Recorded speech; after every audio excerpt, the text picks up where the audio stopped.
નમસ્કાર વિદ્યાર્થી મિત્રો, હું રમેશ વાગડિયા આપ સૌનું સ્વાગત કરું છું આજના લેક્ચરમાં.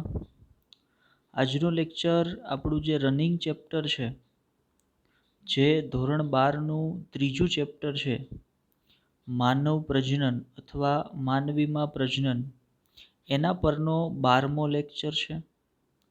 અગાઉ આ ચેપ્ટરના આપણે 11 ખૂબ જ ઇમ્પોર્ટન્ટ લેક્ચર જોઈ ગયા છીએ. એની અંદર ઘણા બધા અગત્યના ટોપિકની ચર્ચાઓ કરી છે આપણે, જેમ કે નર પ્રજનન તંત્ર, નર પ્રજનન કોષોના નિર્માણની ક્રિયાવિધિ, માતૃપ્રજનન તંત્ર, માતૃપ્રજનન કોષોના નિર્માણની ક્રિયાવિધિ, ઋતુચક્ર, આ તમામ બાબતો પર વાત કરી ગયા છીએ. અને છેલ્લા લેક્ચરમાં એટલે 11મા લેક્ચરની અંદર આપણે ફલનની ક્રિયાવિધિ વિશે વાત કરી. મતલબ આપણે ફલન અને ગર્ભસ્થાપન ટોપિક શરૂ કર્યો હતો, જેમાં આપણે ફલનની ક્રિયાવિધિ છે એ ગયા લેક્ચરની અંદર પૂરી કરી નાખી છે. તો ફલનથી આગળ, મતલબ ફલન થઈ ગયા બાદ, ફલન થાય એટલે ફલનનું પરિણામ શું હોય? ફલનનું પરિણામ હોય યુગ્મનજ. તો યુગ્મનજનું આગળ શું થવાનું છે એના વિશે આજના લેક્ચરમાં આપણે વાત કરવાના છીએ.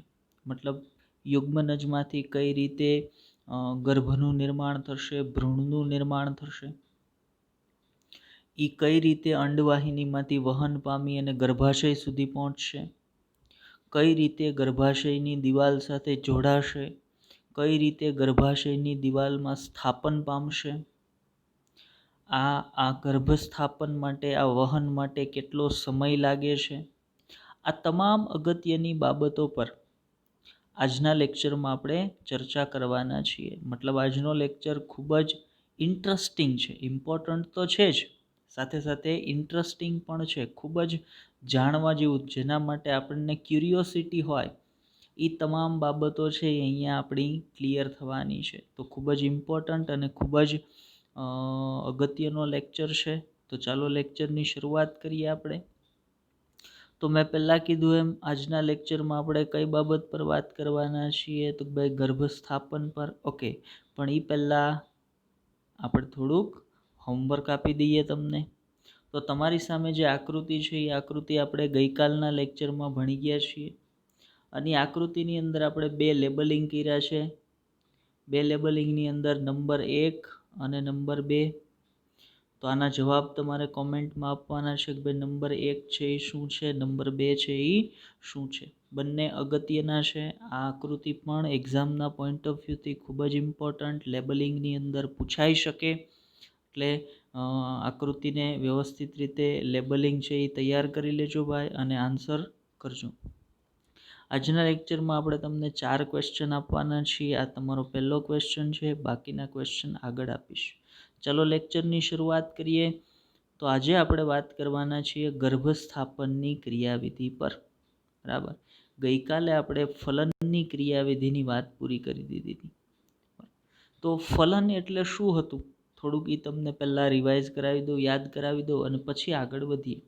તો ફલન એટલે હતું નર પ્રજનન કોષો ઇન્સેમિનેશનની પ્રક્રિયા દ્વારા માદા પ્રજનન તંત્રમાં દાખલ થતા હતા, એક્ટિવ થતા હતા, કેપેસિટેશન એનું થતું હતું, પછી આગળ વહન પામતા હતા, ક્રમશઃ ગ્રીવા, ગર્ભાશય, અંડવાહિનીમાં તુંબિકા અને ઇસ્થમસના જોડાણ સ્થાને પહોંચી અને ત્યાં રહેલ દ્વિતીય પૂર્વ અંડકોષ સાથે જોડાય અને દ્વિતીય પૂર્વ અંડકોષનું ફલન કરતી હતી.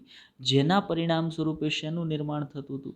જેના પરિણામ સ્વરૂપે નિર્માણ પામતો તો પ્રથમ દ્વિકીય કોષ.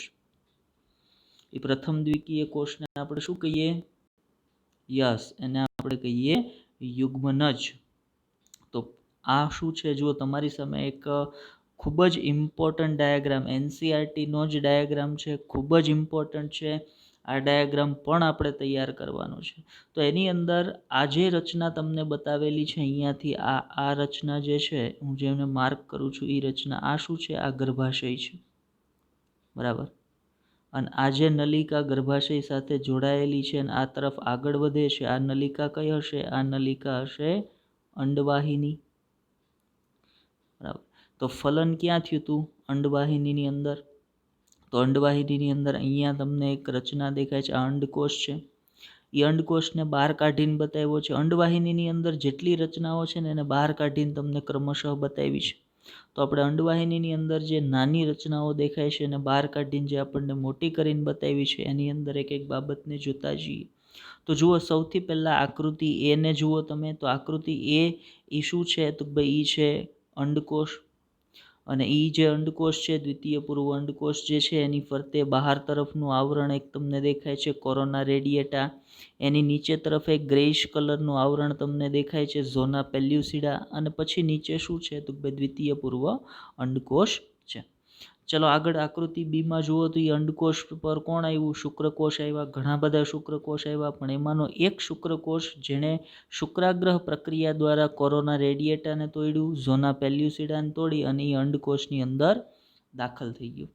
એ અંડકોષની અંદર દાખલ થઈ જાય એટલે એણે શું કરી નાખ્યું? અંડકોષનું ફલન કરી નાખ્યું. અંડકોષના ફલનના પરિણામે શું બની ગયું હશે?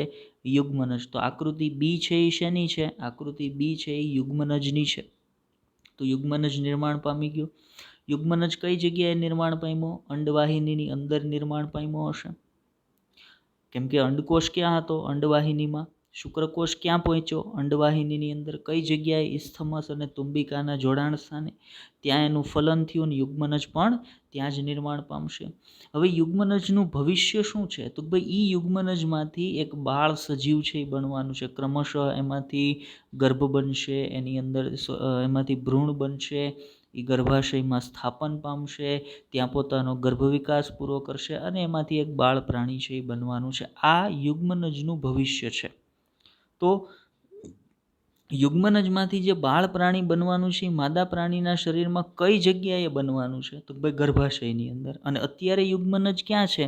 અંડવાહિનીની અંદર. તો પહેલું કામ શું થવું જોઈએ? પહેલું કામ કોઈ પણ રીતે અંડવાહિનીમાં રહેલા યુગ્મનજને ગર્ભાશય તરફ વહન કરાવવાનો છે. અને કોણ કરાવી શકે? તો અંડવાહિનીની અંદરની દિવાલ પર તમને યાદ હોય તો પક્ષમલ અધિચ્છદીય પેશી હતી. એ પક્ષમલ અધિચ્છદીય પેશીના હલનચલનના પરિણામે યુગ્મનજ છે એ ક્રમશઃ ઇસ્થમસ અને તુંબિકાના જોડાણ સ્થાનેથી ઇસ્થમસમાં આવશે. ઇસ્થમસમાંથી ક્યાં પહોંચશે? ગર્ભાશયની અંદર, અને પછી ગર્ભાશયમાં સ્થાપન પામશે. તો આ રીતે અંડવાહિનીમાં રહેલો યુગ્મનજ છે એ ગર્ભાશય સુધી પહોંચશે. ડિટેલમાં આગળ એની વાત કરશું થિયરી પોર્શનમાં.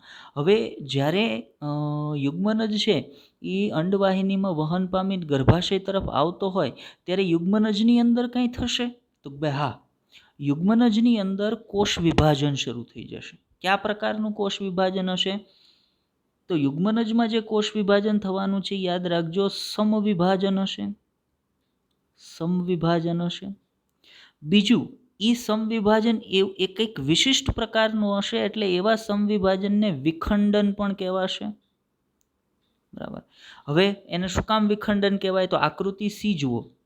આકૃતિ સીમાં તમને શું દેખાય છે? તો ભાઈ ગ્રેઇશ કલરનું પહેલાં બહારની બાજુએ આવરણ દેખાય છે, જે શું છે? જે ઝોના પેલ્યુસિડા છે. અને એની અંદર તરફ જે યુગ્મનજ હતો એ કેટલા કોષમાં ફેરવાઈ ગયો? એ યુગ્મનજ આ 1 અને 2. તો એક યુગ્મનજ 2માં ફેરવાઈ ગયો. એનો અર્થ એવો થયો કે ત્યાં શું થયું છે? કોષ વિભાજન. કયા પ્રકારનું? સમવિભાજન પ્રકારનું. પણ તમે જુઓ, યુગ્મનજની જે ઓવરઓલ સાઇઝ હતી, અહીંયા આ યુગ્મનજની સાઇઝ જુઓ અને અહીં વિભાજન થઈ ગયા પછી આની સાઇઝ જુઓ, કેવી છે? સરખી જ છે.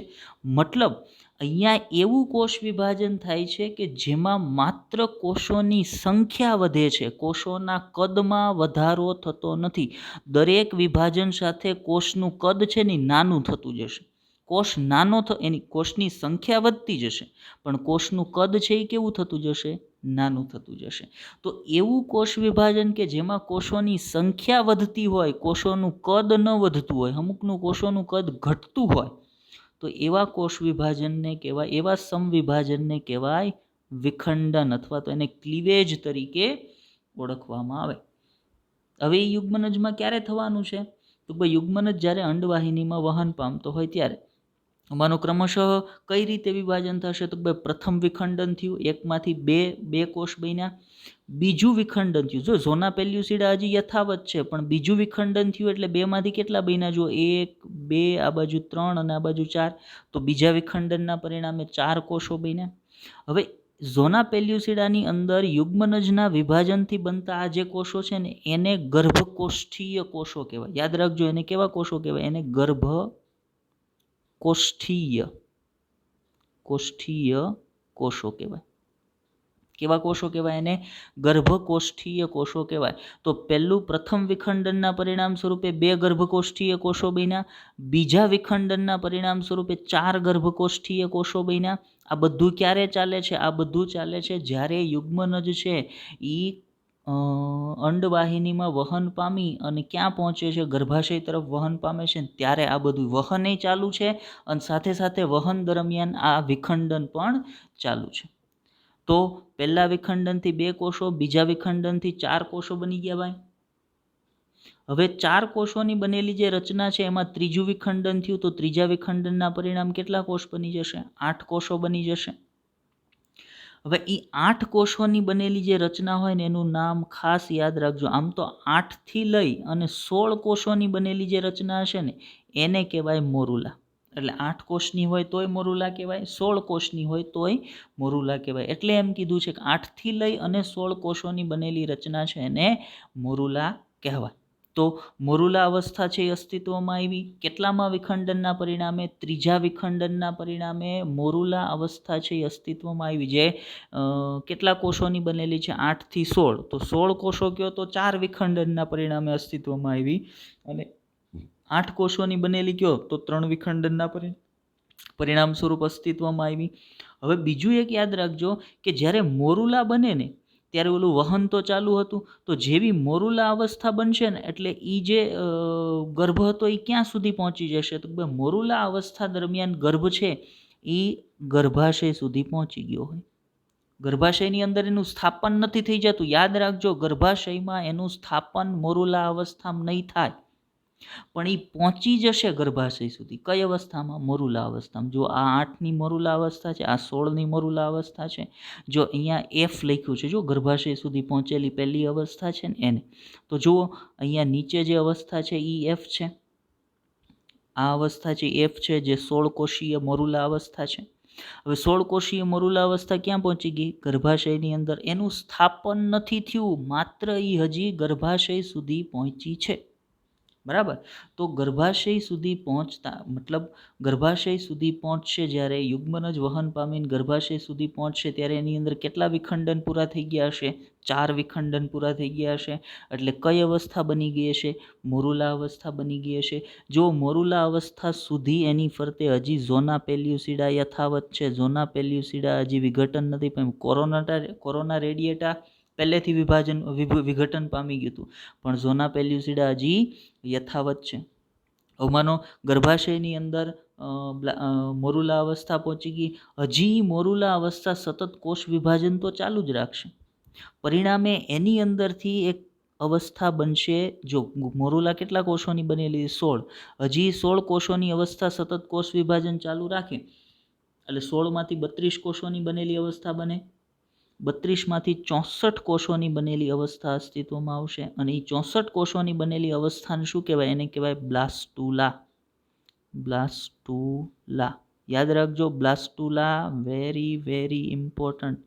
જેટલી મોરુલા ઇમ્પોર્ટન્ટ છે એટલી જ બ્લાસ્ટુલા ઇમ્પોર્ટન્ટ છે. આ એવી અવસ્થા છે કે જે અવસ્થામાં ભ્રૂણ છે એ ગર્ભાશયની અંદર સ્થાપન પામવાનો છે. ભ્રૂણ ગર્ભાશયની અંદર કઈ અવસ્થામાં પહોંચશે? મોરુલા અવસ્થામાં. પણ સ્થાપન કઈ અવસ્થામાં પામશે? બ્લાસ્ટુલા અવસ્થામાં. હવે જેવી મોરુલા બ્લાસ્ટુલા અવસ્થામાં ફેરવાય ને તો બ્લાસ્ટુલા અવસ્થા કેટલા કોષોની બનેલી? 64 કોષોની. બીજી બ્લાસ્ટુલા અવસ્થાની ખાસિયત જો, બ્લાસ્ટુલા અવસ્થાની અંદર તમને આ પ્રકારની એક ગુહા દેખાય છે.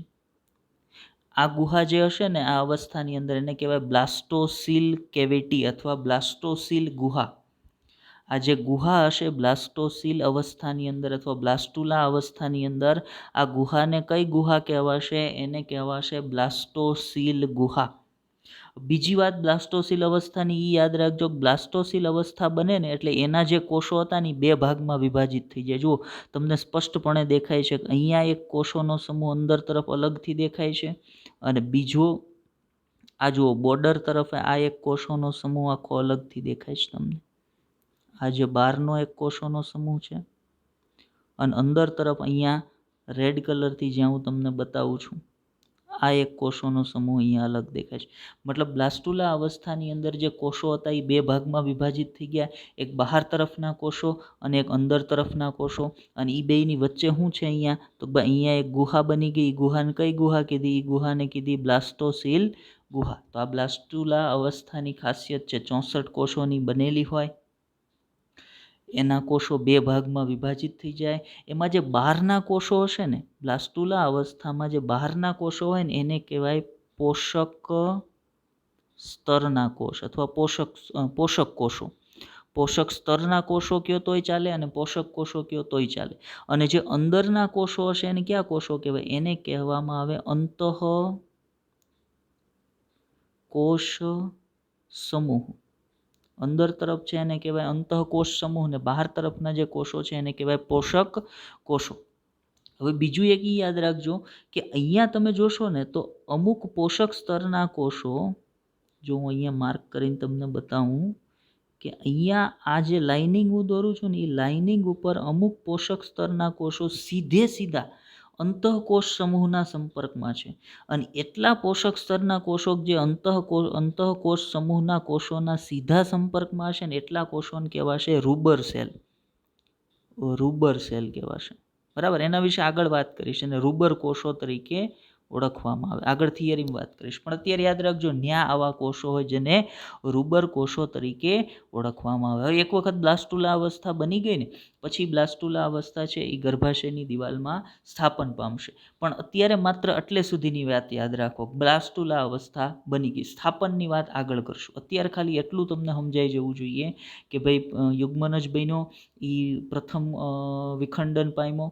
જો પ્રથમ વિખંડન કેટલા સમય પછી થાય? ફલનના 34 કલાક પછી પહેલું વિખંડન થાય, ફલનના 40 કલાક પછી બીજું વિખંડન થાય, ત્રીજા દિવસે ત્રીજું વિખંડન થાય. બરાબર, તો આવી રીતે ટાઈમિંગની આગળ તમને વાત કરીશ પાછો. પણ વિખંડનનો એક ફિક્સ સમય હોય અને વિખંડનના ચોથા સમયે જે ભ્રૂણ છે એ મોરુલા અવસ્થાની અંદર ગર્ભાશય સુધી પહોંચે, પછી બ્લાસ્ટુલામાં કન્વર્ટ થાય. બ્લાસ્ટુલા અવસ્થા છે એ ગર્ભાશયની દિવાલમાં સ્થાપન પામે. બ્લાસ્ટુલા અવસ્થાની ખાસિયતો વિશે વાત કરી. 64 કોષોની બનેલી હોય, બે ભાગમાં કોષો વહેંચાય. બહાર તરફના કોષો પોષક કોષો, અંદર તરફનો કોષોનો સમૂહ અંતઃકોષ સમૂહ. જે પોષક કોષો છે એ અંતઃકોષ સમૂહના સીધા સંપર્કમાં એને કહેવાય રૂબર કોષો. બરાબર, તો આટલી વાત મને આકૃતિમાં સમજાઈ જાય તો હવે આપણે એના થિયરી પોર્શન પર જઈએ. આગળની માહિતી પછી સમજાવીશ. બરાબર, આકૃતિ ખૂબ જ ઇમ્પોર્ટન્ટ છે. ચાલો હવે આગળ વાત કરીએ થિયરી પોર્શન. જેટલું આપણે આકૃતિમાં સમજાય એનો થિયરી પોર્શન થોડોક ફટાફટ જોઈ લઈએ. તો શું કીધું છે જુઓ, ફલિતાંડ ક્યાં બન્યો? અંડવાહિનીમાં. તો જ્યારે અંડવાહિનીના ઇસ્થમસ દ્વારા ગર્ભાશય તરફ વહન પામે, બન્યો તો ઇસ્થમસ અને તુંબિકાના જોડાણ સ્થાને. હવે એને ગર્ભાશય સુધી પહોંચવું હોય તો કોની અંદરથી વહન પામીને આવવું પડે? ઇસ્થમસમાંથી. એટલે ઇસ્થમસ દ્વારા ગર્ભાશય તરફ પસાર થતો હોય, વહન પામતો હોય ત્યારે એમાં શું થાય? એમાં કોષ વિભાજન, સમવિભાજન પ્રકારનું કોષ વિભાજન થાય. ઈ વિભાજન કેવું હોય અથવા ઈ વિભાજનને કયા નામથી ઓળખવામાં આવે? તો ઈ વિભાજનને વિખંડન પણ કહેવાય. શું કામ? તો ભાઈ વિખંડન અથવા ક્લિવેજ તરીકે ઓળખવામાં આવે. શું કામ? અહીંયા સંખ્યા વધે, કદ વધતું નથી. ચલો, વિખંડન દ્વારા યુગ્મનજ ક્રમશઃ પહેલા વિખંડનથી 2 કોષોમાં વિભાજિત થાય, બીજા વિખંડનથી 4, ત્રીજા વિખંડનથી અહીંયા 6 નહીં આવે, ત્રીજા વિખંડનથી 8, ચોથા વિખંડનથી 16 બાળકોષોનું નિર્માણ કરે છે. બરાબર, અત્યારે મેં અહીંયા 4 જ વિખંડન સુધી, એમ કન્ટિન્યુઅસ વિખંડન ચાલુ જ હશે ને કોષોની સંખ્યા વધશે, પણ આપણે અહીંયા 16 કોષો સુધી જ વાત કરી છે. બરાબર, હવે એ જે કોષો હશે એને કયા કોષો કહેવાય? એને ગર્ભકોષ્ઠીય કોષો કહેવાય અથવા ગર્ભકોષ્ઠના કોષો તરીકે ઓળખવામાં આવે. કયા કોષો? જે યુગ્મનજના વિખંડનના પરિણામે બને છે એ ગર્ભકોષ્ઠીય કોષો તરીકે ઓળખવામાં આવશે. બીજું, જે વિભાજન થવાનું છે એના ટાઈમિંગ પર થોડીક માહિતીની વાત કરી લઈએ કે ભાઈ કયા ટાઈમિંગથી કયું વિભાજન છે એ થવાનું છે. તો જુઓ, ફલનના 34 કલાક બાદ, ફલનના 34 કલાક બાદ યુગ્મનજ પોતાનું પ્રથમ વિખંડન પામે છે. એટલે ફલન થઈ ગયું. એ ફલન પછી 34 કલાક યુગ્મનજ છે એ ધીમે ધીમે વહન પામે છે. એ ફલનને 34 કલાક જેવા થઈ ગયા એટલે એ વહન દરમિયાન યુગ્મનજ પોતાનું પહેલું વિખંડન કરશે અને પહેલા વિખંડનના પરિણામે કેટલા ગર્ભકોષ્ઠીય કોષો બનશે? તો ભાઈ એક યુગ્મનજમાંથી 2 ગર્ભકોષ્ઠીય કોષો અથવા ગર્ભકોષ્ઠ કોષો બનશે. બીજી વાત કે યુગ્મનજ પોતાનું બીજું વિખંડન ફલનના 40 કલાક બાદ, જો કન્ફ્યુઝ ન થતા, પહેલા વિખંડનના 40 કલાક નથી, ફલનના 40 કલાક બાદ, એટલે પહેલું 34 કલાક બાદ, એ 34 કલાકના બીજા 7 કલાક બાદ બીજું, એટલે ફલનના 40 કલાક બાદ બીજું વિખંડન છે એ થવાનું છે. બીજા વિખંડનના પરિણામ સ્વરૂપે 4 ગર્ભકોષ્ઠીય કોષો બનશે. યુગ્મનજ પોતાનું ત્રીજું વિખંડન ફલનના 3જા દિવસે પૂર્ણ કરશે. ત્રીજું વિખંડન ક્યારે પૂર્ણ થશે? ફલનના 3જા દિવસે. તો 3જા દિવસે ત્રીજું વિખંડન પૂર્ણ કરે છે. ફલનના 4થા દિવસે ભ્રૂણ ક્યાં પહોંચી જાય? ગર્ભાશય સુધી પહોંચી જાય. હવે જુઓ, ત્રીજું વિખંડન પૂરું થયું એટલે કેટલા કોષોની રચના બની ગઈ હશે? 8 કોષોની. 8 કોષોથી ચોથું વિખંડન પૂરું કરશે એટલે કેટલા કોષોની બની જશે? 16 કોષોની. તો એ 16 કોષોની રચના, 8 થી 16 કોષોની બનેલી રચના ચોથા દિવસે ક્યાં પહોંચી ગઈ ભાઈ? ગર્ભાશય સુધી પહોંચે છે. એને કઈ અવસ્થા કહેવાય? યાદ રાખજો, એને મોરુલા અવસ્થા કહેવામાં આવે છે. આગળ વાત કરીએ. જુઓ, આગળ મેં તમને જે વિખંડન સમજાવ્યું ને એ સમજાવવા માટે બીજી એક આકૃતિ અહીંયા મેં તમને રાખી છે. ઉપર ટાઈમિંગની વાત કરીને, તો ટાઈમિંગ સાથે ફરી એક વખત વિખંડન છે એ તમને સમજાવી દઉં. તો આ હતો અંડકોષ. અહીંયા એનું ફલન થયું એટલે એમાંથી બની ગયો યુગ્મનજ. યુગ્મનજમાં પહેલું વિખંડન થયું એટલે એકમાંથી 2 કોષો બન્યા. જો સાઇઝ યુગ્મનજની ઓવરઓલ સાઇઝ એની જ છે, માત્ર અંદર કોષોની સંખ્યા વધે એટલે એને વિખંડન કીધું છે. બીજું વિખંડન પૂરું થયું, કેટલા? 4 કોષો. ત્રીજું અને ચોથું વિખંડન પૂરું થયું, 16 કોષીય અવસ્થા. કઈ બની? મોરુલા. જો એની ફરતે ગ્રેઇશ કલરનું આવરણ દેખાય, કયું હશે? ઝોના પેલ્યુસિડા. મોરુલા છે એ કન્ટિન્યુઅસ 16માંથી 32 કોષોમાં ફેરવાણી, 32માંથી 64 કોષોમાં ફેરવાણી. 64 કોષોની બનેલી અવસ્થા બ્લાસ્ટુલા. એની અંદર એક કેવિટી ગુહા હતી, એને બ્લાસ્ટોસીલ ગુહા કીધી. આ પ્રકારની. અને બ્લાસ્ટુલાના કોષો 2 ભાગમાં વિભાજિત હતા. કયા 2 ભાગમાં વિભાજિત હતા? બહારના કોષો હતા એને પોષક કોષો કીધા, અને અંદર તરફનો જે કોષોનો સમૂહ હતો એને અંતઃકોષ સમૂહ કીધો, જે અહીંયા આવેલો છે. આ અંતઃકોષ સમૂહ છે. અને બહારના જે કેસરી કલરથી બોર્ડરમાં કોષો દેખાય એને કયા કોષો કીધા છે? એને પોષક કોષો કીધા છે. તો આ પ્રકારે બ્લાસ્ટોસીલ અવસ્થા છે એ અસ્તિત્વમાં આવી ગઈ. ચલો એના થિયરી પોર્શન પર વાત કરીએ. તો 8 ગર્ભકોષ્ઠીય કોષોથી બનેલા ભ્રૂણને અથવા ભ્રૂણની એ અવસ્થાને 8 થી 16 ગર્ભકોષ્ઠીય કોષોથી બનેલા ભ્રૂણ અથવા ભ્રૂણની એ અવસ્થાને શું કહેવાશે ભાઈ? એને કહેવાશે મોરુલા કહેવાશે. આગળ આપણે સમજ્યા, મોરુલા સતત વિભાજન પામતું રહે છે અને ગર્ભાશય તરફ આગળ પણ વધે છે. મોરુલા બની ગયું ક્યાં? મોરુલા બની ગયું અંડવાહિની અને ગર્ભાશયનું જે જોડાણ સ્થાન હતું ત્યાં. કેમ કે ચોથો દિવસ હતો, ત્યાં પહોંચતા શું બની ગયું? ત્યાં પહોંચતા મોરુલા બન્યું. એ મોરુલા હજી ગર્ભાશય તરફ આગળ વહન પામવાનું તો શરૂ જ રાખશે. તો એ જેમ જેમ વહન પામે છે એમ એમ એની અંદર હજી કોષ વિભાજન તો શરૂ જ રહેશે. હવે મોરુલાની અંદર થતા કોષ વિભાજનના પરિણામે 64 કોષોની બનેલી એક અવસ્થા બની, જેને આપણે ઉપર બ્લાસ્ટુલા અવસ્થા કહેતા હતા. એનું બીજું નામ છે ગર્ભકોષ્ઠ કોથળી. બ્લાસ્ટુલા અવસ્થાનું બીજું નામ છે ગર્ભકોષ્ઠ કોથળી. તો મોરુલાની અંદરથી કઈ અવસ્થા બને? મોરુલાની અંદરથી બનશે ગર્ભકોષ્ઠ કોથળી. ગર્ભકોષ્ઠ કોથળી એટલે બ્લાસ્ટુલા. બ્લાસ્ટુલામાં રૂપાંતરિત થશે. જો મોરુલા શેમાં રૂપાંતરિત થયું? બ્લાસ્ટુલા અથવા ગર્ભકોષ્ઠ કોથળીમાં રૂપાંતરિત થયું. નીચે જુઓ, હવે મોરુલા એ શેમાં રૂપાંતરિત થયું? બ્લાસ્ટુલામાં ફેરવાય. બીજું, બ્લાસ્ટુલા અવસ્થા કેટલા કોષોથી બનેલી? 64 કોષોથી બનેલી છે. ત્રીજી બાબત, આ અવસ્થામાં જે ભ્રૂણ છે એમાં એક ગુહા બને, જેને બ્લાસ્ટોસીલ ગુહા કહેવાય. બ્લાસ્ટોસીલ ગુહાનું નિર્માણ થાય. ત્યાર પછી બ્લાસ્ટુલાની રચનામાં 2 પ્રકારના કોષો હશે. કયા બે પ્રકારના કોષો? બહારના જે કોષો હતા એને આપણે જોયું, બહારના કોષો હતા એને કયા કોષો કીધા? પોષક કોષો કીધા. જો અહીંયા શું કીધું? ગર્ભકોષ્ઠ કોથળી અથવા બ્લાસ્ટુલાના બહારના સ્તરમાં ગોઠવાયેલા ગર્ભકોષ્ઠીય કોષો એને કયા કોષો કીધા? પોષક કોષો કીધા. અને પોષક કોષો સાથે જોડાયેલ અંદરના કોષોનો સમૂહ એને કયો સમૂહ કીધો? અંતઃકોષ સમૂહ. તો મારા મગજમાં આકૃતિ વખતે જે જોયું હતું એ પાછું અહીંયા વાંચીએ ત્યારે અથવા તો સમજીએ ત્યારે ક્લિયર થવું જોઈએ કે બ્લાસ્ટુલાની અંદર બ્લાસ્ટોસિલ ગુહા હતી. એ ગુહાની અંદર એક કોષોનો સમૂહ હતો, એને અંતઃકોષ સમૂહ કહેતા હતા. અને એની બોર્ડર ઉપર એક કોષોનો સમૂહ, બોર્ડર ઉપર કોષો ગોઠવાયેલા હતા, એને પોષક કોષો કહેતા હતા. તો આ બે પ્રકારના કોષો કઈ અવસ્થામાં? ભ્રૂણની બ્લાસ્ટુલા અવસ્થા અથવા જેને ગર્ભકોષ્ઠ કોથળી તરીકે ઓળખીએ છીએ એની અંદર બનશે. ઓકે, અંતઃકોષ સમૂહો સમજો ભાઈ. અંતઃકોષ સમૂહો ના સંપર્કમાં અમુક પોષક કોષો સીધા હશે. જો અહીંયા શું કીધું છે? અમુક પોષક કોષો અંતઃકોષ સમૂહના સીધા સંપર્કમાં હોય છે, એને કયા કોષો કહેવાય? રૂબર સેલ અથવા રૂબર કોષો. IMP ભાઈ, એને રૂબર કોષો કહેવાય. NCERT નથી હો ભાઈ, હું જો આગળ તમને કહેતા ભૂલી ગયો. જેટલું રેડ કલરથી લખેલું છે એ ક્યાંય NCERTમાં નથી, પણ ઇમ્પોર્ટન્ટ છે, એમાંથી પ્રશ્ન પૂછાય છે. તમે એક કામ કરજો, આ તમારી પાસે કોઈ MCQ બુક હોય ને તો એની અંદર આ ચેપ્ટરના ક્વેશ્ચન છે જે ઓબ્જેક્ટિવ આપ્યા હોય ને એને એક વખત તપાસ કરજો. NCERTમાં જેટલું છે એમાંથી તો ક્વેશ્ચન હશે, પણ NCERT બહારથી ઘણા બધા ક્વેશ્ચન હશે અને એ ક્વેશ્ચનને કવર કરવા માટે આપણે એટલા બધા બહાર નીકળીએ છીએ.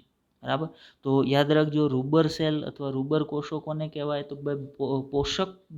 પોષક સ્તરના કોષો છે એમાંના અમુક કોષો અંતઃકોષ સમૂહના સીધા સંપર્કમાં હોય. આકૃતિ મેં બતાવ્યું હતું કઈ રીતે સીધા સંપર્કમાં હોય. તો એ સીધા સંપર્કમાં રહેલા કોષોને રૂબર કોષો અથવા રૂબર સેલ તરીકે ઓળખવામાં આવે. અને આ કોષો ખૂબ જ ઇમ્પોર્ટન્ટ છે ભાઈ. આ કોષો છે એ ગર્ભસ્થાપનની અંદર જ્યારે ગર્ભ છે એ ગર્ભાશયની દિવાલ સાથે જોડાશે ત્યારે આ કોષો છે એ ખૂબ જ અગત્યનું કાર્ય કરશે. માત્ર આ કોષો નહીં, પણ તમામ પોષક કોષો અથવા પોષક સ્તરના કોષો છે એ ગર્ભસ્થાપનની પ્રક્રિયા માટે મદદરૂપ થશે. ચલો આગળ વાત કરીએ તો મોરુલા અવસ્થા સુધી ભ્રૂણની ફરતે ઝોના પેલ્યુસિડા. હવે ઝોના પેલ્યુસિડા શું છે એ મારે તમને ન કહેવું પડવું જોઈએ કે ભાઈ ઝોના પેલ્યુસિડા છે એ અંડકોષની ફરતે આવેલું આવરણ છે, એમ કરીને કહી દીધું આપણે હોય. જે મોરુલા જેવી, જો એ ક્યાં સુધી છે? મોરુલા અવસ્થા સુધી છે. હવે મોરુલા જેવી ગર્ભાશયમાં પહોંચે એટલે ઝોના પેલ્યુસિડા છે એ દૂર થઈ જાય અને મોરુલા હેમાં કન્વર્ટ થઈ જાય. કેમ કે ગર્ભાશય સુધી પહોંચી ગઈ તો ગર્ભાશયમાં જેમ જેમ આગળ વધશે મોરુલા હેમાં કન્વર્ટ થશે? બ્લાસ્ટુલામાં. અને મોરુલા જેવી બ્લાસ્ટુલામાં કન્વર્ટ થાય એટલે એની ફરતે જે ઝોના પેલ્યુસિડા હતું એ દૂર થઈ જાય. હવે મોરુલા અવસ્થા સુધી ઝોના પેલ્યુસિડા શું કામ યુગ્મનજ કે ભ્રૂણની ફરતે રહ્યું? આ એક પ્રશ્ન છે. ચલો એનો જવાબ મેળવીએ. તો જે પોષક સ્તરના કોષો છે ને, કે જે બહાર તરફના કોષો છે બ્લાસ્ટુલા અવસ્થાના, એ કોષો થોડાક સ્ટીકી નેચરના હોય. એ કોષો થોડાક કેવા હોય? સ્ટીકી એટલે આપણે એમ કે એક ચીપકું પ્રકૃતિના હોય કે કોઈ પણ જગ્યાએ ચોંટી જાય. હવે જો ભ્રૂણ છે એ ગર્ભાશય પર ન પહોંચે અને એ હજી અંડવાહિનીમાં હોય, એ પહેલાં એનું ઝોના પેલ્યુસિડા દૂર થઈ જાય ને તો ભ્રૂણનું સ્થાપન ગર્ભાશયમાં થવાને બદલે અંડવાહિનીની અંદર થઈ જાય. ભ્રૂણનું સ્થાપન ગર્ભાશયમાં થવાના બદલે અંડવાહિનીમાં થઈ જાય. કેમ કે હજી તો ભ્રૂણ છે એ વહન પામી અને ગર્ભાશય સુધી નથી પહોંચ્યો, એ પહેલાં ઝોના પેલ્યુસિડા એની ઉપરથી માનો દૂર થઈ ગયું તો એ અંડવાહિનીની અંદર સ્થાપન પામી જશે. અને જો ક્યારેય એવું બને, ઘણી વખત એવું બને પણ છે કે ભાઈ કોઈ ફિમેલની અંદર ગર્ભનું સ્થાપન ગર્ભાશયમાં થવાના બદલે અંડવાહિનીની અંદર થઈ જાય તો એ પરિસ્થિતિને કહેવાય એક્ટોપિક પ્રેગ્નન્સી. યાદ રાખજો, શબ્દ ઇમ્પોર્ટન્ટ છે, ectopic pregnancy, IMP. Ectopic pregnancy એટલે શું છે? તો ભાઈ જ્યારે ગર્ભનું સ્થાપન ગર્ભાશયના બદલે અંડવાહિનીની અંદર થઈ જાય ત્યારે એને એક્ટોપિક પ્રેગ્નન્સી તરીકે ઓળખવામાં આવે. અને આવું ક્યારે થાય? તો ભાઈ ઝોના પેલ્યુસિડા છે એ વહેલા દૂર થઈ જાય અથવા તો અંડવાહિનીની અંદર કંઈક અવરોધ હોય એટલે ગર્ભ છે એ અંડવાહિનીમાંથી વહન પામી અને ગર્ભાશય સુધી ન પહોંચે. અને આ જે ઝોના પેલ્યુસિડા દૂર થવું, જે મોરુલા બનવી, એ તો ટાઈમ ઉપર હોય કે ભાઈ જેવા 4 દિવસ થઈ ગયા ફલનને એટલે ઓટોમેટિકલી મોરુલા બની જશે અને 5મા દિવસે મોરુલા બ્લાસ્ટુલામ કન્વર્ટ થવાની શરૂ થઈ જશે. 5મા દિવસે બ્લાસ્ટુલા બની એટલે ઝોના પેલ્યુસિડા દૂરે થઈ જાય. હવે માનો અંડવાહિનીમાં કોઈ અવરોધ છે તો 5 દિવસ સુધી ગર્ભ છે એ અંડવાહિનીમાં જ રહ્યો, એ અવરોધના કારણે એ અવરોધ પાર કરી એની ગર્ભાશય સુધી પહોંચી જ ન શક્યો. તો એવી કન્ડિશનમાં ગર્ભનું સ્થાપન ગર્ભાશયમાં થવાને બદલે ક્યાં થઈ જાય? અંડવાહિનીની અંદર થઈ જાય. ત્યારે એ કન્ડિશનને શું કહેવાય? તો ભાઈ એક્ટોપિક પ્રેગ્નન્સી. પણ એક્ટોપિક પ્રેગ્નન્સી ન થાય એટલા માટે તો ભાઈ ગર્ભની ફરતે કયું આવરણ યથાવત રહેતું હોય? ઝોના પેલ્યુસિડા. ક્યારે દૂર થાય? જેવો ભ્રૂણ છે એ મોરુલા અવસ્થામાં કન્વર્ટ થાય, મોરુલા અવસ્થા જેવી ગર્ભાશય સુધી પહોંચી અને બ્લાસ્ટુલામ કન્વર્ટ થવાની શરૂ થાય એટલે એની ફરતેનું ઝોના પેલ્યુસિડા છે એ દૂર થઈ જતું હોય છે. જેથી ઝોના પેલ્યુસિડા શું કામ દૂર થાય? તો ભાઈ ઝોના પેલ્યુસિડા દૂર થવાના કારણે બ્લાસ્ટુલાના જે પોષક કોષો છે ને હવે ખુલ્લા થઈ જાય. એને ખુલ્લા કરવા શું કામ જરૂરી છે? તો ભાઈ હવે ગર્ભ છે એ ગર્ભાશયમાં પહોંચી ગયો છે, હવે એને ગર્ભાશયની દિવાલ સાથે ચોંટવાનું છે. જો ઝોના પેલ્યુસિડા એમનેમ રહે ને તો ગર્ભાશયની દિવાલ સાથે ગર્ભ ચોંટી શકે નહીં, કેમ કે ઝોના પેલ્યુસિડા સ્ટીકી નેચરનું નથી, પણ સ્ટીકી નેચરના કયા કોષો છે? પોષક સ્તરના કોષો અથવા પોષક કોષો છે. તો એને જો ચોંટાડવા હોય તો એને ખુલ્લા કરવા પડે. તો એને ખુલ્લા કરવા માટે ઝોના પેલ્યુસિડા છે એ દૂર થઈ જતું હોય આ અવસ્થામાં. ક્લિયર? ચાલો, તો ત્યારબાદ પોષક કોષો હવે શું થશે? જુઓ, હવે ત્યારબાદ પોષક સ્તર ગર્ભાશયના અંતઃસ્તર સાથે જોડાય છે અને અંતઃકોષ સમૂહ છે એ ગર્ભમાં વિભેદન પામે છે. આ એનસીઆરટી મુદ્દો છે. અહીંયા એનસીઆરટી આ ટોપિક છે ને પૂરો કરી નાખ્યો.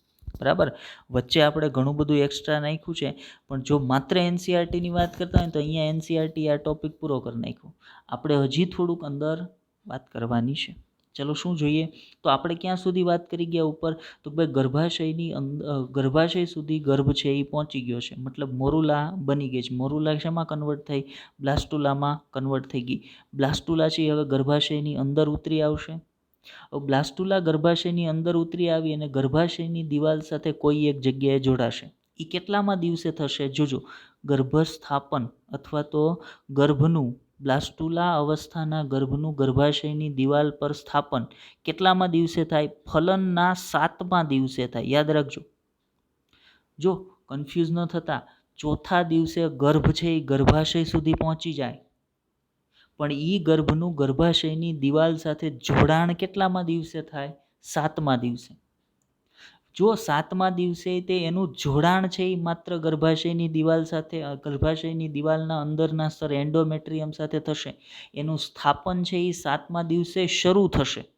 એ પૂરું કેટલામાં દિવસે થશે? યાદ રાખજો, ફલનના 10મા દિવસે કમ્પ્લીટલી ગર્ભ છે એ ગર્ભાશયની અંદર સ્થાપન પામે.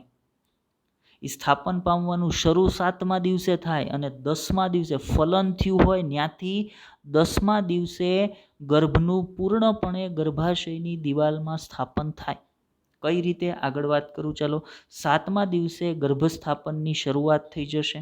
જો ગર્ભ પહોંચશે ચોથા દિવસે, પણ ગર્ભસ્થાપનની શરૂઆત કેટલામાં દિવસે થશે? 7મા દિવસે. આ બધા દિવસો છે ને ભાઈ ઇમ્પોર્ટન્ટ છે, એટલે એટલી બધી માથાકૂટ કરું છું તમને.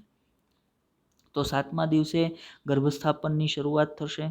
હવે ગર્ભસ્થાપનને સમજીએ. ગર્ભસ્થાપન પર થિયરી પોર્શન પર પછી જઈએ. પહેલાં અહીંયા મેં એક આકૃતિ મૂકી છે, એ આકૃતિની અંદર આપણે તમને ગર્ભસ્થાપનની પ્રક્રિયા છે એ સમજાવીએ. ખૂબ જ સારો ડાયાગ્રામ છે, ખૂબ જ ડાયાગ્રામમાં ખૂબ જ બાબતો સમજવા જેવી છે.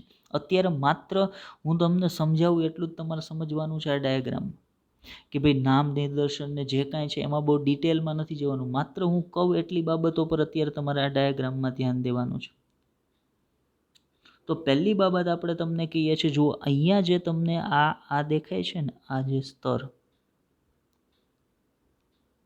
આ જે સ્તર દેખાય છે ને, એ શું છે? એ સ્તર કયું છે? એ છે ગર્ભાશયનું અંદરનું સ્તર, એટલે એન્ડોમેટ્રિયમ છે, જેના પર ગર્ભનું સ્થાપન થવાનું છે. હવે આ જે ગોળાકાર રચના તમને દેખાય છે, આ શું હશે? એ છે ગર્ભ. કઈ અવસ્થાનો છે? બ્લાસ્ટુલા અવસ્થાનો. કેમ ખબર પડી?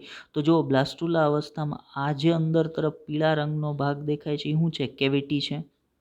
અહીંયા શું દેખાય છે? અહીંયા જો અંતઃકોષ સમૂહ દેખાય છે. અહીંયા અંતઃકોષ સમૂહ દેખાય છે અને બાકીની જગ્યાએ જો પોષક સ્તરના કોષો દેખાય છે. તો મતલબ એ શું છે? તો આ છે એ ગર્ભ છે. કઈ અવસ્થાનો? બ્લાસ્ટુલા અવસ્થાનો. હવે 7મા દિવસે એ ગર્ભ છે એ કોના સંપર્કમાં આવ્યો? એન્ડોમેટ્રિયમના સંપર્કમાં આવ્યો. બરાબર. આ થોડાક લીટા કાઢી નાખીએ એટલે આપણને ક્લિયર થાય. તો એ ગર્ભ છે એ એન્ડોમેટ્રિયમના સંપર્કમાં કેટલામાં દિવસે આવ્યો? 7મા દિવસે. જેવો ગર્ભ છે એ એન્ડોમેટ્રિયમના સંપર્કમાં આવ્યો તો ગર્ભના જે પોષક કોષો હતા એ પોષક કોષો તો સ્ટીકી નેચરના હતા. એટલે સૌથી પહેલાં એ પોષક કોષોએ શું કર્યું? તો ભાઈ એ પોષક કોષો એન્ડોમેટ્રિયમ સાથે ચોંટી ગયા. અહીંયા એ ચોંટી જશે એટલે ગર્ભ છે એ ગર્ભાશયના અંદરના સ્તર સાથે જોડાણ પામી ગયો. જેવો એ પોષક કોષો છે એ એન્ડોમેટ્રિયમ સાથે જોડાશે ને એટલે એન્ડોમેટ્રિયમની અંદર તરફ આ પોષક કોષો છે ને આવા આંગળી જેવા પ્રવર્ધો ઉત્પન્ન કરશે. ગર્ભ પોષક કોષો જે હતા, ગર્ભની રચનાના જે પોષક કોષો હતા ને એ જેવા મતલબ ગર્ભ જેવો એન્ડોમેટ્રિયમ સાથે જોડાશે ને એટલે આ પોષક કોષો એન્ડોમેટ્રિયમની અંદરની તરફ આવા આંગળી જેવા પ્રવર્ધો ઉત્પન્ન કરશે. એને સમજવા માટે બાજુની આકૃતિ જુઓ તો અહીંયા જોશો આ પ્રકારના આંગળી જેવા પ્રવર્ધો છે એ ઉત્પન્ન કર્યા પોષક કોષોએ. હવે આ આંગળી જેવા પ્રવર્ધોને કહેવાય શું? આંગળી જેવા પ્રવર્ધોને કહેવાય જરાયુજ અંકુરો. આંગળી જેવા પ્રવર્ધોને શું કહેવાય? જરાયુજ અંકુરો. આગળ થિયરી મેં વાત કરી છે એના વિશે પણ યાદ રાખજો. જરાયુજ અંકુરો ક્યાં હોય અને કેવી રીતે બને? તો જેવું 7મા દિવસે બ્લાસ્ટુલા અવસ્થાનો ગર્ભ છે એન્ડોમેટ્રિયમ પર જોડાય એટલે તરત એના જે પોષક કોષો હતા જે એન્ડોમેટ્રિયમના સંપર્કમાં છે એ અંદર તરફ એન્ડોમેટ્રિયમની અંદર તરફ આવા આંગળી જેવા પ્રવર્ધો ઉત્પન્ન કરશે. એ આંગળી જેવા પ્રવર્ધોને શું કહેવાય? એ આંગળી જેવા પ્રવર્ધોને જરાયુજ અંકુરો અથવા કોરિયોનિક વિલાય તરીકે ઓળખવામાં આવે. તો ગર્ભનું જોડાણ એન્ડોમેટ્રિયમ સાથે થયું, જરાયુજ અંકુરો બન્યા અને એન્ડોમેટ્રિયમની અંદર ઉતરી ગયા. પહેલી ઘટના આ થશે. બીજી ઘટના શું થશે? તો બાજુની આકૃતિમાં તમે જુઓ તો આ જે એન્ડોમેટ્રિયમ હતું એની સાથે ભ્રૂણ જોડાયા બાદ એન્ડોમેટ્રિયમના કોષો સતત કોષ વિભાજન પામી અને એન્ડોમેટ્રિયમે ભ્રૂણને આખો કવર કરી લીધો, ભ્રૂણને ઘેરી લીધો. અને હવે તમે એમ કહી શકો કે આ જે ગર્ભ હતો એ એન્ડોમેટ્રિયમની અંદર ઉતરી ગયો છે એટલે ગર્ભનું સ્થાપન છે એન્ડોમેટ્રિયમમાં થઈ ગયું છે. જ્યારે એન્ડોમેટ્રિયમ સતત કોષ વિભાજન પામીને એન્ડોમેટ્રિયમનું જે સ્તર છે એ સંપૂર્ણપણે ગર્ભને પોતાની અંદર લઈ લેશે, ગર્ભને સંપૂર્ણપણે કવર કરી લેશે ને ત્યારે કમ્પ્લીટલી ગર્ભસ્થાપન છે એ થઈ ગયું એમ કહેવાય. હવે એ ગર્ભસ્થાપન થવાની શરૂઆત કેટલામાં દિવસે થઈ? 7મા દિવસે. પણ એ પૂર્ણ ક્યારે થયું? 10મા દિવસે. આવી પરિસ્થિતિ આ કમ્પ્લીટ ગર્ભસ્થાપન કહેવાય. એ કેટલામાં દિવસે થાય? 10મા દિવસે પૂર્ણ થાય. એ થવાની શરૂઆત કેટલામાં દિવસે થાય? 7મા દિવસે થાય. યાદ રાખજો. હવે અહીંયા જે કોષોએ આ ઉત્પન્ન કર્યા એ કોષો ક્યાં હતા? જેને આપણે જરાયુજ અંકુરો કહીએ એ ઉત્પન્ન કરનાર કોષો ક્યાં હતા? ગર્ભપોષક સ્તરના કોષો હતા. અને એની અંદર તરફ તમે અહીંયા જુઓ તમને અહીંયા શું દેખાય? અંતઃકોષ સમૂહ છે એ દેખાય. આ જે છે એ શું છે? આ જે છે એને આપણે કેવિટી તરીકે ઓળખતા હતા તો કેવિટી દેખાય છે. અને આ એન્ડોમેટ્રિયમે સંપૂર્ણપણે ગર્ભને કવર કરીએ એટલે એવું દેખાય કે ગર્ભ છે એ એન્ડોમેટ્રિયમની અંદર કમ્પ્લીટલી ઉતરી ગયો છે એટલે કમ્પ્લીટલી ગર્ભનું સ્થાપન થઈ ગયું છે. બીજી અગત્યની વાત, આ કોરિયોનિક વિલાયનું બીજું એક અગત્યનું કાર્ય છે એ પ્લેસેન્ટાની રચના, જરાયુની રચના કરે છે. જરાયુ છે એ શું છે? જરાયુ છે એ માદા અને ભ્રૂણ બેયના શરીર વચ્ચેનું રચનાત્મક અને ક્રિયાત્મક જોડાણ છે. ચલો એના વિશે આગળ વાત કરીશ. અત્યારે ગર્ભસ્થાપન સુધીની વાત મને સમજાઈ ગઈ હોવી જોઈએ. ચલો હવે જે વાત સમજ્યા એનો થિયરી પોર્શન એક ફટાફટ નજર ફેરવી લઈએ. શું કહે છે જુઓ. તો ગર્ભના એન્ડોમેટ્રિયમ સાથે જોડાણ બાદ ગર્ભાશયના કોષો એટલે ગર્ભાશયનું અંદરનું સ્તર છે ને એના કોષો એટલે એન્ડોમેટ્રિયમના કોષો ઝડપથી વિભાજન પામી ગર્ભકોષ્ઠ કોથળી એટલે બ્લાસ્ટુલા અવસ્થાનો જે ગર્ભ છે એ બ્લાસ્ટુલાને ઘેરી લેશે. મેં હમણાં આકૃતિમાં તમને બતાવ્યું કે ઘેરી લીધું ત્યારે જ પૂર્ણપણે ગર્ભસ્થાપન થયું છે એમ કહેવાય. તો એને ઘેરી લેશે. પરિણામ સ્વરૂપે ગર્ભ એ ગર્ભાશયના અંતઃસ્તર એટલે એન્ડોમેટ્રિયમમાં સ્થાપિત થાય છે. જે ઘટનાને શું કહેવાય? ગર્ભસ્થાપન કહેવાય. તો ગર્ભસ્થાપન આપણને ખબર પડી ગઈ કેટલામાં દિવસે થાય, 10મા દિવસે કમ્પ્લીટ થઈ જાય ગર્ભસ્થાપન. શરૂ ક્યારે થાય? 7મા દિવસે. મોરુલા અવસ્થાનો ભ્રૂણ છે એ ગર્ભાશય સુધી કેટલામાં દિવસે પહોંચે? 4થા દિવસે. પહેલું વિખંડન 34 કલાકે, બીજું 40 કલાકે, ત્રીજું 3જા દિવસે. બરાબર, તો આ બધા આંકડા મગજમાં રાખજો. હવે ગર્ભસ્થાપન થઈ ગયા બાદ શું થશે? તો આ ગર્ભસ્થાપન છે એ હવે ગર્ભધારણ તરીકે આ જે ઘટના છે, ગર્ભસ્થાપન થઈ ગયા બાદ એ ગર્ભને ગર્ભધારણ તરફ દોરી જાય છે. હવે ગર્ભધારણ એટલે શું છે? તો ભાઈ ગર્ભધારણ એટલે માતાના ગર્ભાશયની અંદર ગર્ભનું રહી અને વિકાસ થવાનો સમયગાળો, એને ગર્ભધારણનો સમયગાળો કહેવાય. માણસની અંદર કેટલો હોય? 280 દિવસનો હોય. હ્યુમન ફિમેલની અંદર કેટલો હોય? 280 દિવસનો. આગળ આપણે ભણવાનું આવશે ત્યારે વાત કરીશ. અત્યારે માત્ર ગર્ભસ્થાપન સુધીની વાત આપણને ક્લિયર થઈ જવી જોઈએ. ઓકે, ચલો હવે નીચે અહીંયા મેં એક બીજી આકૃતિ રાખી છે. આ આકૃતિ શેની છે? તો ભાઈ આ આકૃતિ છે ને એ જે મેં તમને કોરિયોનિક વિલાયવાળી વાત કરી હતી ને, હવે અહીંયાથી છે ને થોડીક વાર આટલું જ જોજો તમે. આ બાજુનું કંઈ છે જ નહીં એવું વિચારી લ્યો. ત્યાં શું છે? ત્યાં ભ્રૂણ છે એવું વિચારી લ્યો, બાળક ભ્રૂણ છે. પણ હમણાં એમ જ વિચારો કે ત્યાં કંઈ નથી. તો આ બાજુ આ શું છે? તો આ અહીંયાથી આ બ્લાસ્ટુલા અવસ્થાનો ભ્રૂણ છે. આ ગોળાકાર આખી રચના છે, આ બ્લાસ્ટુલા અવસ્થા છે. તો અહીંયા બ્લાસ્ટુલાના સૌથી બહારના કોષો હશે, અહીંયાથી અહીંયા જે કોષો હશે આ ભાગમાં, એ ક્યાં હશે? પોષક કોષો હશે. એ પોષક કોષોએ શું કર્યું? એ પોષક કોષોએ ધ્યાનથી સમજો ભાઈ, એ પોષક કોષોએ આ બાજુ અહીંયા જુઓ આ પ્રકારના આંગળી જેવા પ્રવર્ધો ઉત્પન્ન કર્યા. આ આંગળી જેવા પ્રવર્ધોને શું કહેતા હતા આપણે? કોરિયોનિક વિલાય કહેતા હતા, અથવા તો જરાયુજ અંકુરો કહેતા હતા. એ ક્યાં ઉતર્યા? એન્ડોમેટ્રિયમની અંદર ઉતરી ગયા. એ ક્યાં ઉતરી ગયા? એન્ડોમેટ્રિયમની અંદર ઉતરી ગયા. એન્ડોમેટ્રિયમની અંદર ઉતરી ગયા. હવે એન્ડોમેટ્રિયમની બીજી બાજુ તમે જોશો ને તો અહીંયા તમને થોડીક રુધિરવાહિનીઓ ને એવું દેખાય છે. આ જે પોર્શન છે ને, આ અહીંયા તમને રુધિરવાહિનીઓ દેખાય છે. આ રુધિરવાહિનીઓ કોની છે? માતાના શરીરની. બરાબર. અને આ બાજુ કોણ છે? આ બાજુ ભ્રૂણ છે. આ બાજુ માતાનું શરીર છે, આ બાજુ ભ્રૂણ છે. તો આ વચ્ચેની જે રચના બનશે ને, જેમાં માતાના શરીરનો અમુક ભાગ છે અને જેમાં બાળકના શરીરનો અમુક ભાગ છે, મતલબ ભ્રૂણનો અમુક ભાગ છે. આ જે રચના બની ને એ રચનાને કહેવાય પ્લેસેન્ટા અથવા જરાયુ. હવે જરાયુની રચનામાં શું શું હોય? જરાયુની રચનામાં એન્ડોમેટ્રિયમ જે ગર્ભાશયનું અંતઃસ્તર છે ને એની પેશી હશે. એ ગર્ભાશયની અંતઃસ્તરની જે પેશી છે એની અંદર લંબાયેલી માતાના શરીરની જે કાંઈ રુધિરવાહિનીઓ, ધમની અને શિરા એ બધું હશે. એ સિવાય એની અંદર જે કોરિયોનિક વિલાયો એન્ડોમેટ્રિયમમાં ઉતર્યા હતા, એ કોરિયોનિક વિલાયની અંદર ભ્રૂણના શરીરની જે કાંઈ રુધિરવાહિનીઓ હશે એ હશે.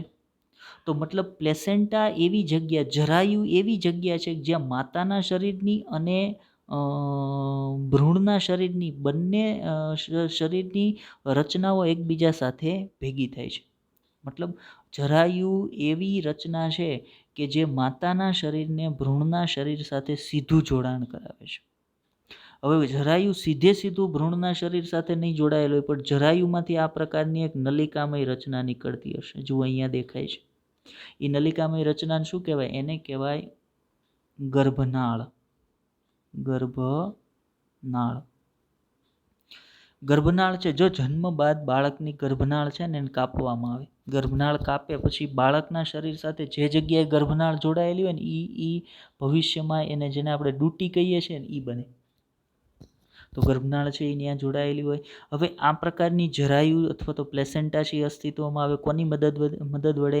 તો ભ્રૂણના જે પોષક કોષોમાંથી બનેલા જે જરાયુજ અંકુરો હતા એની અને એન્ડોમેટ્રિયમની જે પેશી હતી એ બેયના સંયોજનથી એ બે જોડાઈ અને શું બનાવી નાખ્યું? પ્લેસેન્ટા. જ્યાં પ્લેસેન્ટાની અંદર ભ્રૂણના શરીરમાંથી આવતી રુધિરવાહિનીઓ પણ છે અને પ્લેસેન્ટાની અંદર માતાના શરીરમાંથી આવતી રુધિરવાહિનીઓ પણ છે. એટલે ત્યાં બંનેનું જોડાણ સ્થાન છે. તો જરાયુ અથવા પ્લેસેન્ટા એ માતાના શરીરને બાળકના શરીર સાથે જોડી રાખતો સીધો રચનાત્મક અને ક્રિયાત્મક એકમ છે. ચલો આના સંદર્ભમાં થિયરી પોર્શનની વાત કરીએ તો શું કહીએ છીએ? જુઓ, ગર્ભસ્થાપન બાદ ઉપર આપણે જોઈ લીધું ને, ગર્ભસ્થાપન કઈ રીતે થાય છે એ માહિતી આપણે જોઈ લીધી ભાઈ. તો ગર્ભસ્થાપન બાદ ગર્ભની રચનાના પોષક કોષો આંગળી જેવા પ્રવર્ધો ઉત્પન્ન કરે છે. હવે અહીંયા કીધું છે ગર્ભસ્થાપન બાદ, પણ ગર્ભસ્થાપન જ્યારે થતું હશે ને ત્યારે જ પોષક કોષો છે આવા આંગળી જેવા પ્રવર્ધો છે એ ઉત્પન્ન કરશે. એ આંગળી જેવા પ્રવર્ધોને શું કહેવાય? જરાયુજ અંકુરો અથવા કોરિયોનિક વિલાય ઉત્પન્ન કરે છે. ઈ કોરિયોનિક વિલાય શું કરશે? જે ગર્ભાશયની પેશી અને માતાના રુધિર વડે ઘેરાયેલ હોય. હવે માતાનું રુધિર શું કામ? તો મેં પહેલાં કીધું હતું કે જે એન્ડોમેટ્રિયમની અંદર કોરિયોનિક વિલાય કે જરાયુજ અંકુરો ઉતરશે, એ એન્ડોમેટ્રિયમની અંદર માતાના શરીરમાંથી આવતી રુધિરવાહિનીઓ છે, એટલે ત્યાં માતાનું રુધિર હશે એ રુધિરવાહિનીઓની અંદર, અને કોરિયોનિક વિલાય એની અંદર ઉતર્યા છે એટલે એ રુધિરવાહિનીઓ છે એ કોરિયોનિક વિલાયને ઘેરી લેશે. એટલે એવું કીધું છે કે આ જરાયુજ અંકુરો છે એ ગર્ભાશયની પેશી એટલે કે એન્ડોમેટ્રિયમ અને માતાના રુધિર વડે, રુધિરવાહિનીઓ વડે ઘેરાયેલ હોય છે. જરાયુજ અંકુરો અને ગર્ભાશયની પેશી એકબીજા સાથે સંકળાય છે, એટલે એકબીજા સાથે સંકળાય અને સંયુક્ત રીતે ભ્રૂણ અને, જો એકદમ ધ્યાનથી એટેન્ટિવ રહીને સમજો, ભ્રૂણ અને માતાના શરીર વચ્ચે રચનાત્મક અને ક્રિયાત્મક એકમ બનાવે છે, જેને શું કહેવાય? જેને જરાયુ અથવા પ્લેસેન્ટા કહેવાય. મતલબ ઉપરનું જે લખાણ છે એના સંદર્ભમાં તમે જુઓ તો જરાયુ હેનાથી બન્યો છે? તો ભાઈ એન્ડોમેટ્રિયમ એટલે ગર્ભાશયની અંતઃસ્તરની પેશી, એન્ડોમેટ્રિયમની પેશી, પોષક સ્તરના જે કોષો હતા એમાંથી નીકળેલા જે જરાયુજ અંકુરો હતા કોરિયોનિક વિલાય એનાથી, બીજું માતાના શરીરમાંથી જે રુધિરવાહિનીઓ આવે છે એનાથી સંયુક્ત રીતે શું બન્યું? જરાયુ બની. અને જરાયુ શું છે? યાદ રાખજો, જરાયુ માતાના શરીર અને બાળકના શરીર વચ્ચેનો રચનાત્મક અને ક્રિયાત્મક એકમ છે. અને જરાયુ છે એ સીધું ભ્રૂણ સાથે નહીં જોડાયેલું હોય, પણ જરાયુ અને ભ્રૂણ વચ્ચે એક નલિકામય જોડાણ હોય. આકૃતિ મેં તમને બતાવ્યું, જેને ગર્ભનાળ કહેવાય. અને બાળકના જન્મ બાદ એ ગર્ભનાળને કાપી અને બાળકને જરાયુથી અલગ કરવામાં આવે. હવે જો બીજી એક ઇમ્પોર્ટન્ટ વાત, જ્યારે બાળકનો જન્મ થાય ને ત્યારે સાથે સાથે જરાયુનો પણ જન્મ થઈ જશે. બાળકના જન્મ બાદ જરાયુ છે એ માતાના શરીરની અંદર નથી રહેતી, પણ બાળકના જન્મ સાથે પહેલાં બાળકનો જન્મ થશે ને પાછળ પ્લેસેન્ટા અથવા જરાયુ છે એનો જન્મ પણ થઈ જતો હોય છે. એટલે ઘણી વખત પ્લેસેન્ટા માટે ટ્વિન્સ એવો શબ્દ પણ વાપરવામાં આવે છે. તો જરાયુવાળી વાત મગજમાં બેસી ગઈ. હવે જરાયુના કાર્ય પર જઈએ. જરાયુને શું કામ રચનાત્મક અને ક્રિયાત્મક એકમ કીધો? એ એવું તો શું કામ કરે છે જેના કારણે એને રચનાત્મક અને ક્રિયાત્મક એકમ કીધો છે? રચનાત્મક તો એટલા માટે કીધો છે કે જે માતાના શરીર અને ભ્રૂણ એ બે વચ્ચે એ બેને જોડતી રચના છે, એટલે એ બેના જોડાણનો રચનાત્મક એકમ કીધો. ક્રિયાત્મક એકમ શું કામ કીધો? એ શું કામ કરે છે કે જેના કારણે એને ક્રિયાત્મક એકમ કીધો છે? ચાલો જોઈએ જરાયુ શું કામ કરવાની છે. તો જરાયુના કાર્ય પર નજર નાખીએ તો જરાયુ ભ્રૂણને ઓક્સિજન અને પોષક ઘટકો પૂરા પાડે છે. કઈ રીતે? સમજો કે ભ્રૂણ છે એ તો માતાના ગર્ભાશયની અંદર છે, તો એને દરેક સજીવને ઓક્સિજનની જરૂર તો છે જીવંત રહેવા માટે. હવે એ વાતાવરણમાંથી સીધો ઓક્સિજન તો નથી લઈ શકતો, પણ એને ઓક્સિજનની જરૂર તો છે. એટલે એ ઓક્સિજન કોની અંદરથી લે? માતાના શરીરમાંથી લે. હવે માતા જે શ્વાસોશ્વાસમાં ઓક્સિજન લે છે એ ઓક્સિજન માતાની રુધિરવાહિનીમાં ભેળ્યો છે. રુધિરવાહિની સાથે ઓક્સિજન વહન પામતો ક્યાં પહોંચશે? તો પ્લેસેન્ટાની રચનામાં જે રુધિરવાહિનીઓ હતી ત્યાં સુધી પહોંચશે. પ્લેસેન્ટાની રુધિરવાહિનીમાંથી એ ઓક્સિજન છે એ કોરિયોનિક વિલાય જરાયુજ અંકુરની રચનામાં આવેલી જે રુધિરવાહિનીઓ છે એમાં પહોંચશે. ત્યાંથી એ ગર્ભનાળ વડે વહન પામી અને ભ્રૂણ સુધી પહોંચશે. તો આ રીતે એ ઓક્સિજનને પહોંચાડે છે. એવી જ રીતે પોષક ઘટકો, માતૃ પ્રાણી જે ખોરાક લે એમાંથી જે પોષક ઘટકો પ્રાપ્ત કરશે એ રુધિરમાં ભળશે. રુધિર સાથે વહન પામતા પ્લેસેન્ટા સુધી આવ્યા. પ્લેસેન્ટાની અંદરથી ક્યાં જશે? પ્લેસેન્ટાની અંદરથી જશે ગર્ભનાળની અંદર. અને ગર્ભનાળ મારફતે ક્યાં જશે? બાળકના ભ્રૂણ સુધી પહોંચશે. તો આવી રીતે પ્લેસેન્ટા છે એ ભ્રૂણને ઓક્સિજન અને પોષક ઘટકો પૂરા પાડે છે. હવે એ માત્ર ભ્રૂણને ઘટકો પૂરા નથી પાડતું, પણ આ ઘટકો જે ભ્રૂણને મળ્યા એનો ઉપયોગ કરશે, મતલબ ઓક્સિજનનો ઉપયોગ કરશે, તો એ હામો કાર્બન ડાયોક્સાઇડ એ બનાવશે ને, એ પોષક ઘટકોનો ઉપયોગ કરશે એટલે આમાં ઉત્સર્ગ દ્રવ્ય એ બનાવશે ને. તો જેવી રીતે જરાયુ છે એ ઓક્સિજન અને પોષક ઘટકો આપે છે ભ્રૂણને, એવી જ રીતે જરાયુ છે એ ભ્રૂણ પાસે નિર્માણ પામતા નકામા દ્રવ્યો, જેમાં કાર્બન ડાયોક્સાઇડ હોય, જેની અંદર ઉત્સર્ગ દ્રવ્યો હોય, એને ભ્રૂણ પાસેથી લઈ અને માતાના શરીરને આપે, અને માતાના શરીર મારફતે એ બહાર નિકાલ પામતા હોય. તો બંને કામ કરશે. એ ઓક્સિજન અને પોષક ઘટકો પૂરા પાડે છે, સામે કાર્બન ડાયોક્સાઇડ અને ઉત્સર્ગ દ્રવ્યોના નિકાલમાં પણ મદદ કરે છે. આ સિવાય જરાયુ અંતઃસ્ત્રાવી પેશી તરીકે પણ કાર્ય કરે છે. ઘણા અંતઃસ્ત્રાવો ઉત્પન્ન કરે છે, જેવા કે human chorionic gonadotropin HCG, human placental lactogen HPL, estrogen, progesterone વગેરે. આ બધા અંતઃસ્ત્રાવોનો સ્ત્રાવ છે એ પ્લેસેન્ટાની અંદરથી થાય. બાબત ઇમ્પોર્ટન્ટ છે, પ્લેસેન્ટલ હોર્મોન ક્યાં ક્યાં હોય તો મને ખબર હોવી જોઈએ. આ બધા પ્લેસેન્ટલ હોર્મોન છે કે જે પ્લેસેન્ટાની અંદરથી સ્ત્રાવ પામે છે. ચલો, બીજી બાબત, ગર્ભાવસ્થાના અંત ભાગમાં જ્યારે ગર્ભધારણનો સમય પૂરો થવામાં હોય, મતલબ 8મા મહિને કે 9મા મહિના આસપાસ, ગર્ભાવસ્થાના અંત ભાગમાં અંડપિંડમાંથી એક અંતઃસ્ત્રાવનો સ્ત્રાવ થાય. હવે અહીંયા ભલે જરાયુની વાત કરીએ છીએ, વચ્ચે અંડપિંડની વાત આવી ગઈ, પણ આ અંતઃસ્ત્રાવને અને પ્લેસેન્ટાના અંતઃસ્ત્રાવને થોડોક સંબંધ છે, એટલે અંડપિંડનો આ અંતઃસ્ત્રાવ અહીંયા લઈ લીધો છે આપણે, કે ભાઈ ગર્ભાવસ્થાના અંત ભાગમાં અંડપિંડમાંથી રિલેક્સિનનો સ્ત્રાવ થાય છે. એ પણ એક અંતઃસ્ત્રાવ છે.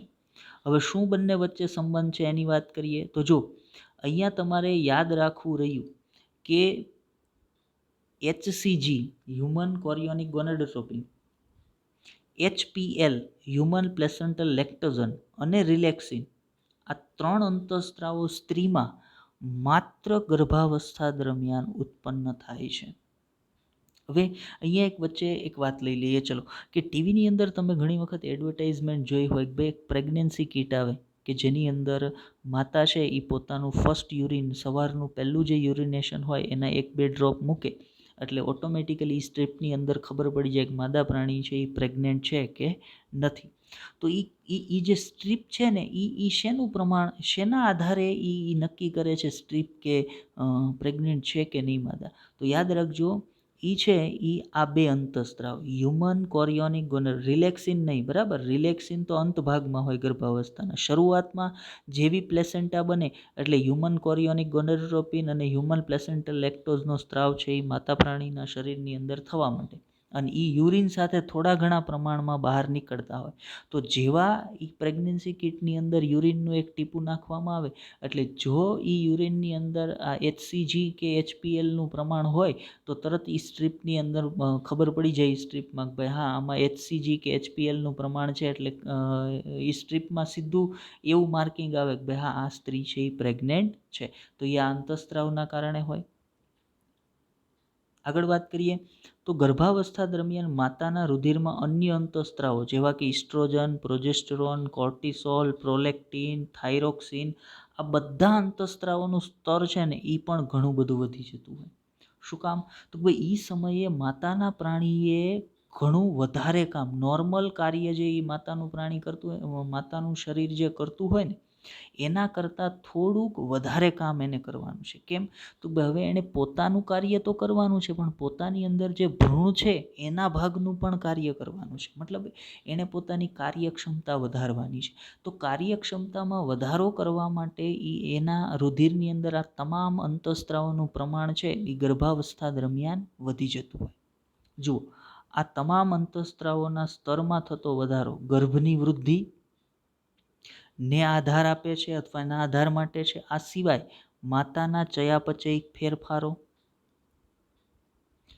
ગર્ભસ્થાપનની જાળવણી. જો ગર્ભસ્થાપન માત્ર થઈ જાય એ જરૂરી નથી હો. એક વખત ગર્ભસ્થાપન થઈ ગયા બાદ એની જાળવણી છે એ પણ ઇમ્પોર્ટન્ટ છે. તો એના માટે આ બધા અંતઃસ્ત્રાવો છે એ જવાબદાર હોય.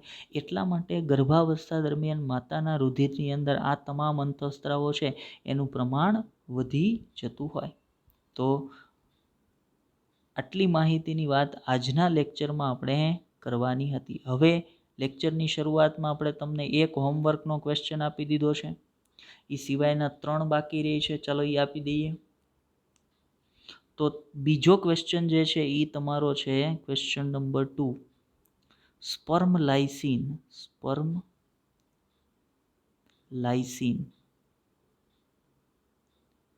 ના બંધારણમાં શું હોય? તમારો સેકન્ડ ક્વેશ્ચન, સ્પર્મ લાઇસિનના બંધારણમાં શું હોય? ક્વેશ્ચન નંબર 3, કેપેસિટેશન એટલે શું? Question number 3. Question number 4, AI નું પૂરું નામ જણાવો.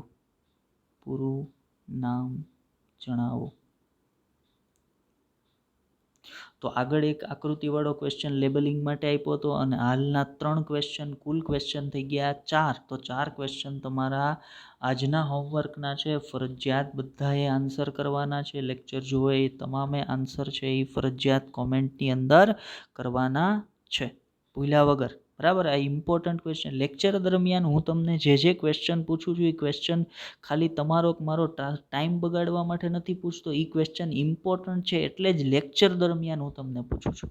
લેબલિંગવાળા મેં તમને કેટલા બધા ક્વેશ્ચન છે એ લેક્ચર દરમિયાન પૂછ્યા છે. તો એ દરેક લેબલિંગ માટેનો ડાયાગ્રામ છે એ ઇમ્પોર્ટન્ટ છે ભાઈ.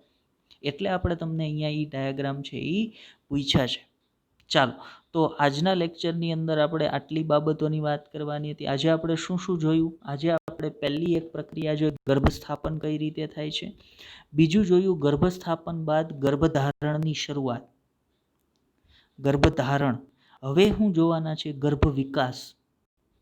જો શું હોય? ફલન હોય, પછી ગર્ભસ્થાપન હોય, પછી ગર્ભધારણ હોય અને પછી હોય ગર્ભ વિકાસ. તો હવે નેક્સ્ટ લેક્ચરમાં આપણે ગર્ભ વિકાસ જોશું અને ગર્ભ વિકાસ પછી પ્રસૂતિ અથવા તો પ્રેગ્નન્સી, ડિલિવરી કઈ રીતે થતી હોય બાળકની એ જોશું અને દૂધસ્ત્રાવની ક્રિયાવિધિ. આ 3 ટોપિક બાકી રહેશે. તો હવે મતલબ આપણે એકાદ લેક્ચરનું કામ બાકી રહે છે. આજના લેક્ચર પછીનો એક લેક્ચર એટલે આ ચેપ્ટરનું કામ પૂરું. આપણું ખૂબ જ એક ઇમ્પોર્ટન્ટ અને ઇન્ટરેસ્ટિંગ ચેપ્ટર છે એ પૂરું થઈ જશે. બરાબર? તો લેક્ચર ધ્યાનથી જોજો, સમજવાનો પ્રયત્ન કરજો. ન સમજાતી બાબતોને કોમેન્ટ કરજો. આપણે ફરી એક વખત તમને સમજાવીશું. બાકી બેસ્ટ ઓફ લક.